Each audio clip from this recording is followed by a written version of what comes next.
I guess since it's Valentine's Day, right? So we're gonna talk about love, right? Love, but it has something to do with love for God. Okay, that's what we're gonna try to do today. So probably we're just gonna read like one verse, and then I'm just gonna try to expound on that, right? And that's pretty much what we'll do today. Okay. So love God. Okay. Got it. You got it. So it's not as controversial as the one last time. Okay. So it has something to do with love of God. Now. The romanticization of love between two partners is possibly overrated. I think we're old now, right? We seem to think that, romanticization of love seems to be somehow overrated.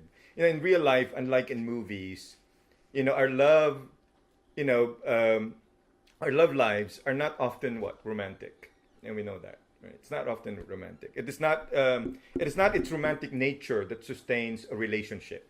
And I think we're old enough to actually realize that. Okay, so level of maturity, right? Cultural upbringing, compatibility, among other things, right? Are the things that sustain the relationship between partners. Okay, so mature love can be less romantic. In some sense, right? As you stay with your partner, with your spouse, right, for a long time, you realize it becomes probably less romantic, right? The more mature the love becomes, right? It looks like the less romantic it be, the less romantic you are between each other. Okay, so since realism makes one aware of the extent of all sorts of idealism about love, when you're young, you are very idealistic about love. Right, but when you get a little older, you're a bit more realistic in some sense. Are you guys following what I'm pointing out here? Okay, a bit more realistic. You're on your own. Yeah, I'm on my own. Okay. You don't know what you're talking about. This is more controversial than last week. Okay. Okay. Yeah, I was like looking around. It's like no one is responding now.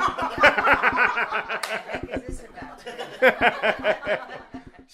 So instead of talking about romantic relationship, right? So what I'm gonna do is I'm gonna just talk about love for God. So instead of talking about yeah. So let's look at this. Okay. Love as agape. I'm pretty sure you guys heard of that term before. It's a Greek term, right? If you've been in church for a while, you've heard the term agape before. Okay. So the word there is agape. Love as agape. So that's the Greek word for love here. But before we do this, let's actually read the text first. I forgot to read the text. Can somebody read Luke 10, verse 27? Before I actually... It's just one verse. If somebody can actually read that for us. 27. Luke 10, 27. Just one verse.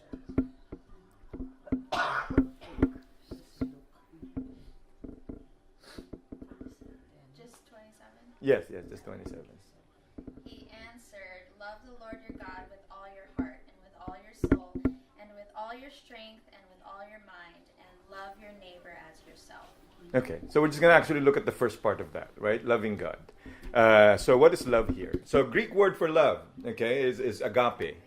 It's the kind of love that the Bible demands in relation to God or another human being. It must be distinguished from erotic kind of love. Okay, it's a kind of love that involves, erotic kind of love. It's a kind of love that involves, sexual attraction between two people. So it involves agape involves an utmost concern for another. God, it can be another human or it can be an animal, right? Without any expectation to receive anything in return. So it's a kind of love that does not expect anything in what? In return. Right, so usually when we love another person, we might be looking for sexual favors, or we want to be loved in return, right? But when it comes to agape, it's a kind of love that is actually not expecting anything in what? In return, right? Reciprocity is actually not a precondition for the possibility of agape. So it's not the kind of love that it's actually what expecting from some kind of reciprocal relationship with another person. Right? It is a love that is treated as an end in itself. Do you guys follow what I mean when I said that? It's a love that is actually treated as what? As an end in itself. It's not the kind of loving that you use as a means to an end, but rather it's a kind of love that is actually what? An end in itself. Right? So you guys follow what agape means here, right? So it's not erotic love, but it's a different kind of love. It's some kind of a deeper kind of love. So when the Bible says, love the Lord your God, love here is in a very deep sense. Okay. Now, so love is also here, it seems to be a command, right? It says, love the Lord your God. So it looks like it's actually commanding us to somehow what? Love God. You know, we are encouraged, exhorted, or even commanded to love God.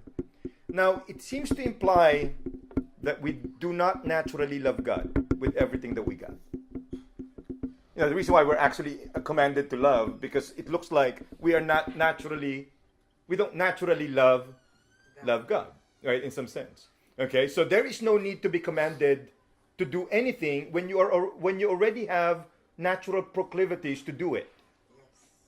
When you're already naturally inclined to do it, right, you don't need to actually be what? Commanded. But in this case, there's a command, right? Because it's the case that it's not, you know, this is not part of our what? Natural inclination. Now, we get something, so for example, you do not need to be commanded to be erotically engaged in some affairs with your spouse. You guys follow? Because you have a naturally what? Inclination to do that. Okay? So, we get something from such engagement in return for the favors that we provide. Now, the Bible does not command us to love our parents or children. Why? Because we just naturally love our parents and we naturally love, you know, our children. I hope that makes sense, right? There's no commandment for that. You don't need to be commanded to love your child because you just naturally do it. Now, but the Bible constantly commands us to love God, love our neighbors, love the fellow followers of Christ, and love our enemies. Now, why is that the case? Because that's actually hard. It's not natural, right? That's why you have to be commanded to love God, to love your neighbors, to love other people, to love your enemies, because those are the things that you don't naturally do. Okay? Love is commonly associated with natural reaction towards another being. But in this particular case, you know, you are actually commanded to what? Love. Love God, right? Love God. Is that clear so far, what I'm pointing out? Okay. Why do we need to be commanded to love God? Why are we actually commanded to love God? One is that it is a love that has no determinate object, if you guys notice that. When you say you love God, it's not very clear who are you actually referring to. Does that make sense? You know, if it is already difficult to love those whom we can see, right? How much more that which is what? Invisible. If God is invisible, how can we even love someone who is actually what? Invisible. Right? It is a love that imagines an object that has been described by those who experience God's goodness or faithfulness. Who are we actually loving here? It is the person whom have been what? Described by those people who have experiences with God. So this is an invisible being. This is like it's like a weird thing, like when you actually say this, right? You love God. Love God. Who is really the object of that act of loving? It's an invisible being, right? So there must be something difficult here. That's the reason why you are actually commanded to what? To love God. It's not something that comes easily, right? It is one of those it is one whose descriptions have been transmitted through stories from the past, and one whom we continually invite to experience. That's the being that we're actually commanded to what? To love. I hope that makes sense here. Okay. Now, secondly is this. It is a love that draws us away from our natural love for our own selves. This is what makes it difficult to actually love God, right? Because loving God means you have to what? Yeah. So it's an act of doing away with our what? Self-centeredness, right? And that's why it becomes difficult to actually what? Becomes difficult to do this. I hope I'm making sense here. You guys are following me here. So that's why we are commanded to what? To love, right? Love God. Love God. It's not something that comes naturally to us. Now, who is the object of this love? The Lord your God. The object of that love is the God whom you consider to be the Lord of your own life. It is the one who reigns over your own what? Self. It is one whom you consider to have sovereignty over your own what? Your own life. It is one who wants you to disown some of the things that you naturally love and wants you to love everything that he what? That he loves. That's why it becomes difficult, right? This is not something that we just naturally what? We naturally do. Because in some sense it counts against our own interest, right? Because you are actually asked to do other things that you probably will not like. Act of loving God demands some kind of what? Sacrifice on our part.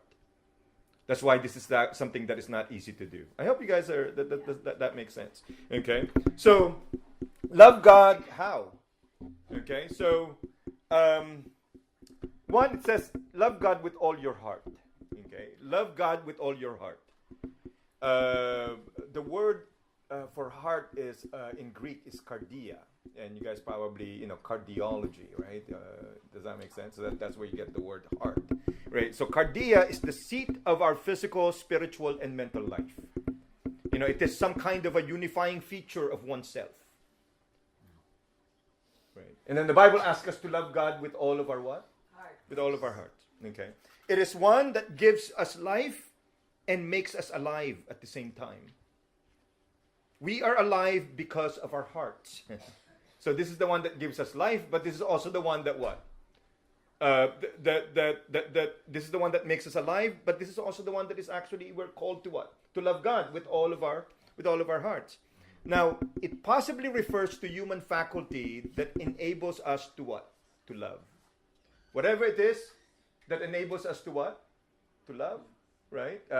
We can call that our heart. That's why it says, love the Lord your God with all of your hearts. Now, it's amazing that heart is both associated with life and love. Right? Heart is associated with both what? Life and love. It looks like we have been given life in order for us to what? To love. Right? We have been given life for us to what? To love. Loving seems to be the goal of living. At least this is seemingly the case. It's seemingly the case with Jesus here. Okay, so when you say I love you, right? Jean always tells me this, and I'm not very. I'm just. I'm not. I was not. I was not raised to say I love you back, right? So when he says, I love you, and I'm like, I love you too. But I have to force myself, okay? My dad loves me, but my dad never really says, I love you like that. Yeah, I think Filipino dads are typically like that, right? So when Jean tells me I love you, I'm like having a hard time responding back. Okay, I remember my father-in-law did that to me one time when I married Florence. She said, "I love you, son," and I'm like, oh God. So hard to say. Yeah. Now, so it means my heart, right? Whatever it means, right? Whatever you call your heart has some feelings for you. It is a feeling that cares for. It is a feeling that is what? Concerned for.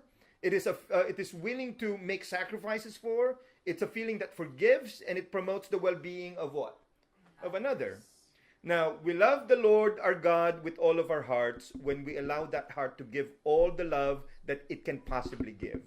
That's why, serving God is very, it's very demanding, right? Because it asks us to actually love God with all of our being in some sense.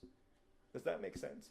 Right? And I know it might sound like it's too idealistic, right? But that's the call, right? To love God with all of your heart. It means that you care about God, you care about what he thinks or what he wants. You are concerned about God. You are willing to make sacrifices for God.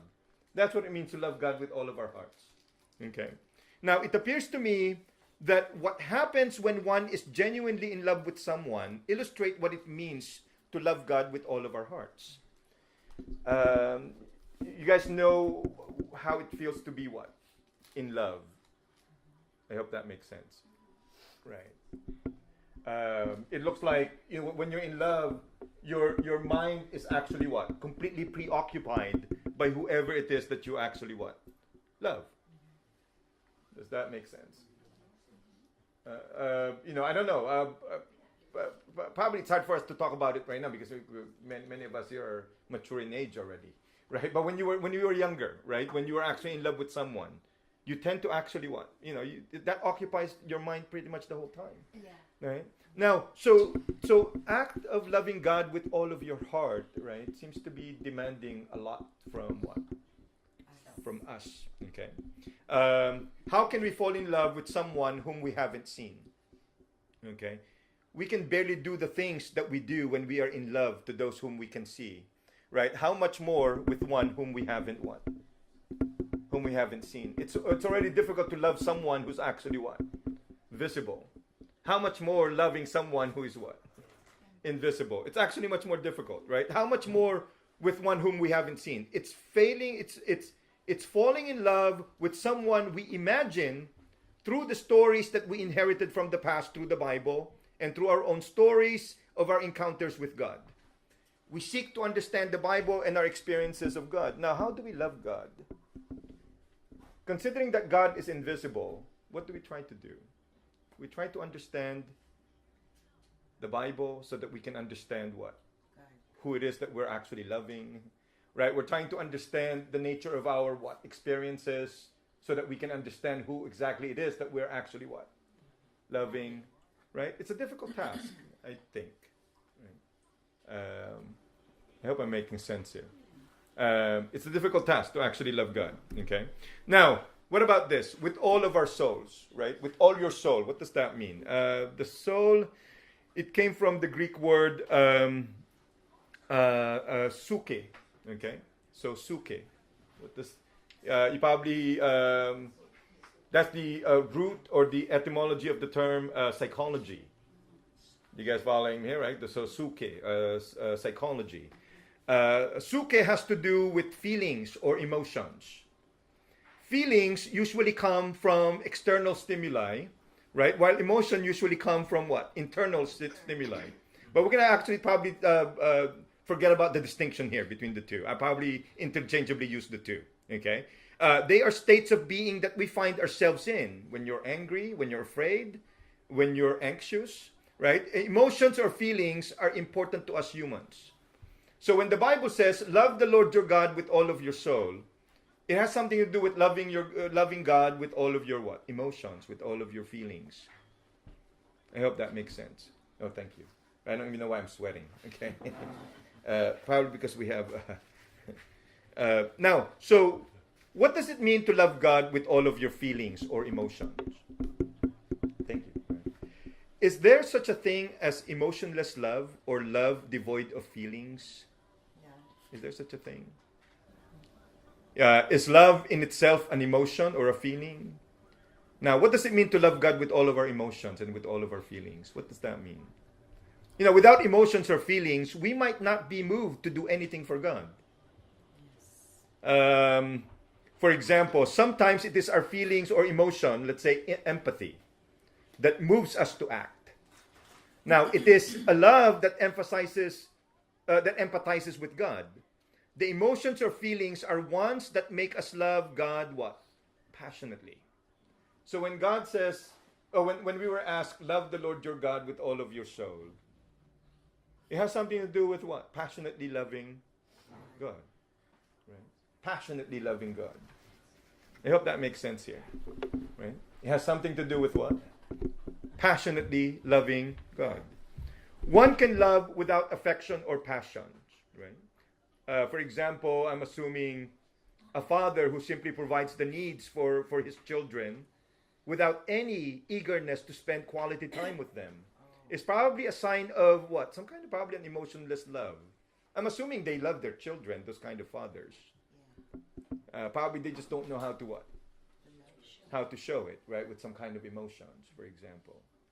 I hope I'm making sense here, right? I'm assuming when you look at arranged marriages, for example, they can probably involve love, but it is devoid of what? Emotions. Probably feelings or emotions. You guys know there are people who are actually married because it's just arranged marriage, right? I'm assuming probably they develop some love, but probably there's probably lacking in what? Emotions or feelings or something like that. Now, feelings or emotions animate our relationship with God. Right? Our love relationship with God is not supposed to be characterized as a relationship between an authoritarian father, right, and a child that lacks freedom. Right? I don't want you to think of it in that sense, right? It should be a kind of love that passionately loves God as freely as one can possibly what? Do it. Okay. Now, so when we say love the Lord your God with all your soul, it has something to do with what? Passionately loving God, right? Loving God with our emotions, with our feelings. Okay. Now, what about this one? With all your strength. Okay. So the Greek word is iskous, means strength, power, or might. Now, it means loving God through the things that we do, the activities to which we invest our energies. I hope that makes sense. Loving God with all your strength means loving God through the things that we what? We do, the activities to which we what? Invest our energies. When one is in love, he or she will wake up early in the morning to talk or spend time with the one whom he or she loves.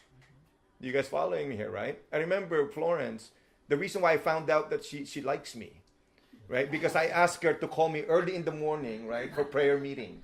And she did. There you go. That's why I told myself, I think she likes me, right? She will not wake up this early, right, if she doesn't like me, right? So, now, sorry to put now, so, when you're in love, you will do anything, right, for the one whom that you love. Isn't that the case? Love is very powerful, right? It can actually make you what? Crazy, right? Right. So he or she will use his or her talents to please one whom he or she what? Loves, right? So that's what it means to love God with all of your what? Strength. Everything you do, all the activities that you engage in, right? You do it for God. I know whatever I'm saying here might sound pretty idealistic in some sense, and it might not be realistic, right? But this is at least the expectations here, right? That if you want to love God, you love God with all of your what? With all of your being, with all of your heart, with all of your soul, and with all of your strength. Now, lastly, you are asked to love God with all of your mind. Okay, and this is the one that is seemingly neglected by many. Okay, loving God with all of your what? Mind, right? Loving God with all of your mind. Now, mind here, the Greek word is actually dianoia. Okay, I don't know if you guys can see it from there.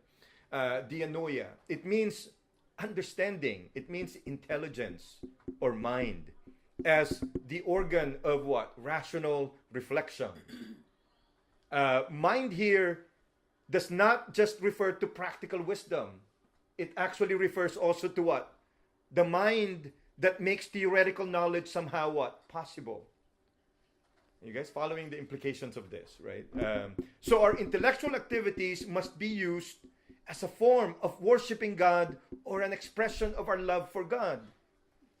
Right? The very use of your mind, the very use of your intellect, the very use of your rational faculties, right, can actually be, they can be used, right, for worshiping God. I don't know if you guys are familiar, right? When you look at those, scientists in the past at least, right? When you look at, Sir Isaac Newton, for example, right? He actually thought that what he was doing is trying to understand the mind of God. I hope you guys are following me here. That's what they thought. They thought that the study of the natural world is actually an act of studying what? The mind of God. It looks like it's a form of worship for them, at least for some people, right? Now, we love God with all of our minds when we consciously treat God as the ultimate object of all of our intellectual endeavors, right? I hope you guys are following me here. God becomes what? The object of your intellectual activities. Now, we recognize that God gave us what? Intellectual abilities in order for us to use them to understand how the universe works. So every time we understand how the universe works, it should actually give us what? A sense of awe, right? About how God somehow created the universe. God gave us intellectual ability so that we can understand how the world of politics works, how the human body works, how mathematics allow us to understand the logical structures of reality, how the mind works, what God has done in the world so far, how to interpret the Bible correctly, how to discern the signs of the times, how to solve social and political problems, how to capture reality and beauty in creative ways through our artistic works. Do you guys see what I'm trying to point out here? Every single intellectual activities that we have, right, we can actually use it for what? As a form of worship, as a form of expressing our love for God. So it's not just with our hearts, it's not just with our soul, it's not just with our strength, right? But also with our what? Mind. With our mind. I hope I'm making sense here, right? Now, loving God with all of our minds means that we pursue all sorts of truths to uncover the truths about God. There are truths about God, right? That is actually what? Deeply embedded here in the universe. Do you guys following me here? So what do we do with the use of our rational faculties? We're supposed to discover them. And discoveries of this truth at least should actually lead us to what? To God, right? It allows us to understand how God operates, how God created the universe, for example, right? Loving God with all of our minds means that we seek such truth with a sense of openness to the surprising truths about God. Now, that's the reason why you're pursuing truth, because you don't really know what it is. And if you will not be open to it, probably you will end up what? Missing the truth. I hope I'm making sense when I said that. If you're not open to the truth, right, you might miss it. Okay. And that's why the sense of open-mindedness is somehow critical, right, in our pursuit of what? Pursuit of truth, as an act of love for God. I hope I'm making sense here. Right? I'm trying to tell you, whatever it is you learn, for example, in school, right, they should be valuable, right? You can use them as a form, as a way of actually what? Worshiping God, right? I know probably many of us hate mathematics, okay? I don't know. So anybody here who likes mathematics? No, a little bit. Okay. No.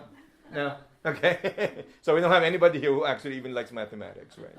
But mathematics. I don't like mathematics either, right? But I'm assuming knowledge of mathematics can allow us to actually what? Improve our understanding of the world, and improving our understanding of the world is actually what? Improving our understanding of God in some sense. Right? Okay. Now, so the need to love God with all of your mind. Okay. So let me use a quote here from a popular evangelical historian from Notre Dame. We're almost done here.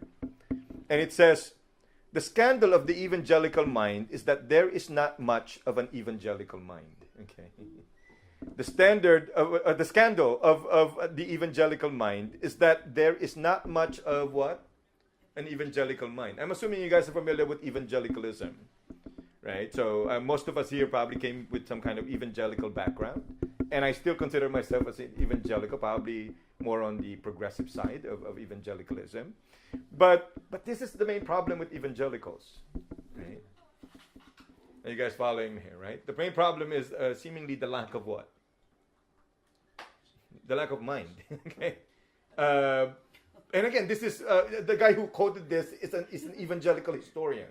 This is actually a well-known fact in some sense, right? I think the focus on anti-intellectualism, right, in evangelicalism somehow influenced the minds of the people in some sense, right? Evangelicals will not win their wars against their cultural enemies, whoever are the cultural enemies, in the absence of what? An evangelical mind. Do you guys following me here, right? That's why people wonder, despite all the influence of evangelicals in politics, how come we never had a Supreme Court justice who's actually an evangelical? There was never one, right? Do you guys notice that? Because evangelicals are not known for what? I'm not saying that in a way to to put them down. I like what I said. I consider myself as an evangelical too. Okay. Do you guys follow him? But that seems to be, generally speaking, seemingly the case. Most of the people who determine cultural and intellectual trends are visionaries with sharp minds. Okay. Now, the influence of any religion in a society ceases as it fails to cope with the progress of what? Knowledge. Right. We see this already, right? Many religions in the past, they didn't survive the test of time. Why? Because they failed to what? Cope with the progress in knowledge. As knowledge progresses, there is a need to what? Be open to new possibilities, new understanding of what is true. I hope I'm making sense here. Okay. But somehow, generally speaking, with evangelicals, that's not what's happening, right? So, and that's why the call is, loving God with all of your mind involves what? The use of your mind, right? Involves the use of your mind. Now, the influence of so I said here, as knowledge progresses, the more people see the inadequacies of a dominant religion. Now, I'm not downplaying the significant role of the Spirit in advancing God's kingdom, but the church cannot survive if it will continue to think what? Sloppily, be intellectually lazy, embrace anti-intellectualism, and fail in cultivating a thoughtful faith. Yeah. So, do you guys follow what I'm pointing out here? Right? The need for the mind. Okay. Furthermore, our ultimate intellectual pursuit is to know God fully. Our ultimate intellectual pursuit is to what? To know God fully. In nature, we are trying to uncover the mind of God. We use our cognitive faculties that God intended for us to have in order to discover truths for His glory. Every time we learn something about the universe or the human body, the closer we get to the fuller understanding of what? Of God. We ought to love God with all of our mind, right? Since we have a God whom we ought to know, and we have a world to saturate with divine wisdom or insights. You can never have, you always wonder how come there's so many churches in even the United States today. But if you actually look at the level of their influence, right, in the culture, is actually not very good. Do you guys follow me here, right? They're not really influencing the culture the way they wanted to, right? Despite the fact that there are so many what? So many churches. Well, why is that the case? I have a feeling it has something to do because of the lack of intellectual engagements with the culture. I hope you guys following me. They interact with the culture with a closed mind, right? I hope that makes sense. Okay, right now, so let's look at the next slide here. I'm done, almost done then. So we're going to be finished early. In short, God is asking us to love Him by devoting our intellectual energies for the things that God cares about, such as truth. Okay, showing our deep concern for the things that God cares about, such as justice and the good. Passionately doing things for God as freely as we can possibly do them, and devoting our physical energies, talents, and skills for the things that God what? Cares about.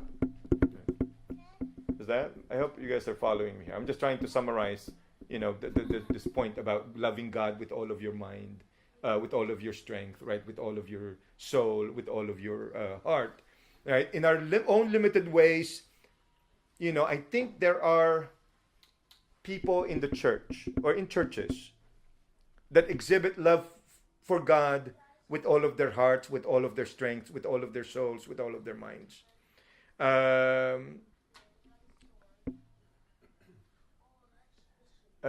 reason why I said that, because I'm thinking there seems to be something seemingly idealistic about this command, right? Love the Lord your God with all of your heart, with all of your soul, with all of your strength, with all of your mind. So some people might think that sounds impractical, because who can even what? Who can even do that? But I have a feeling that there's probably people in churches that actually what exhibit this. That we need to what somehow emulate in some sense, right? Because this is the way to actually what respond to God, loving God with pretty much all of your what, all of your being, like loving God with a passion, loving God with your intellect, right? Loving God, with everything that you do. Now, I hope that that's clear so far. Right? And again, this is something very important even for Jesus. Jesus said this is what? The summary of the law. Right? Love the Lord your God with all of your heart, your mind, your soul, your strength. And love your neighbor as yourself. According to him, those are the only two what? Those are the only two commandments. Right? So that means if you master this part, right, you probably master most of what God wants you to what? Wants you to do. Is that clear so far?